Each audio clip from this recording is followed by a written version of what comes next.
So chart patterns are designed to tell you if either the trend will either continue, or what's called continuation pattern, or change or reverse, a reversal pattern. And in this section, we're going to talk about continuation patterns. So you're going to be seeing trends, you're going to see things continue along the trend. So kind of keep that in the back of your mind. We're going to be talking about continuation patterns in this area, and then later we'll be talking about reversal patterns. But reading right from here, you can kind of see that one of the key kind of parts of this is there needs to be a trend, right, for either one.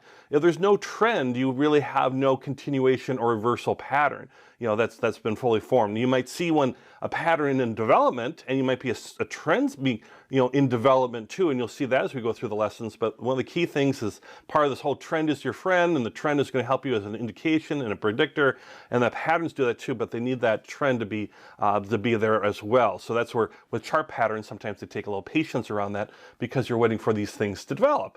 So in an established trend, what happens is let's say it's an uptrend. There's a trend that's being established.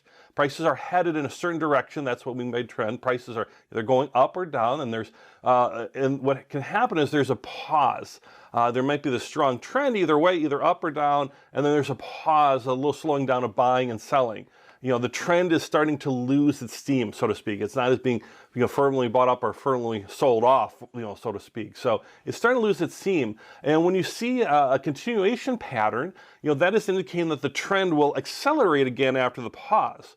So let's use that example of an uptrend. Let's say you've got an uptrend going up. There's a pause, so prices kind of stabilize or go sideways, maybe down a little bit, and then with a continuation pattern, they would keep going up is the idea of a continuation and feel good. And when you are, let's say, investing off a trend, and you see a pattern that's there, you can feel good that you've identified the trend correctly because it's a continuation trend is the idea. So you can feel good about that, okay, I have a really good handle on this particular security, how it is trading at this moment in time because I see the trend, but I also see the continuation pattern kind of reinforcing that. And we can make trading decisions around that as well. So when you're thinking about trading and you're trading continuation patterns, if it's an uptrend, prices are rising, you don't want to sell. You want to ride that price up further. Hopefully you bought in at some point lower. The prices have gone up, so you've made profit as the prices have gone up. And you're seeing this pattern. You maybe see a pause, but you see a continuation pattern. And so the idea is that it's going to keep going up and you'll get even more profits off of that initial trade.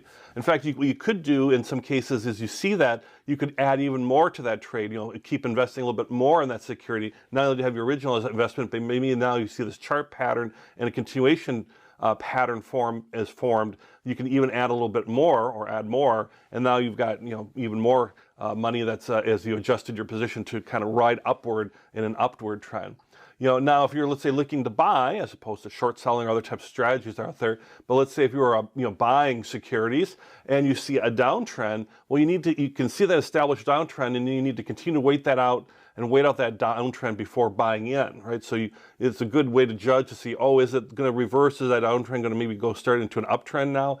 But with a continuation pattern, it would be like, no, I see a continuation pattern in a downtrend. That means it's going to keep going down further, which might mean we might have a great opportunity coming up in the near future once that continuation pattern basically runs its course.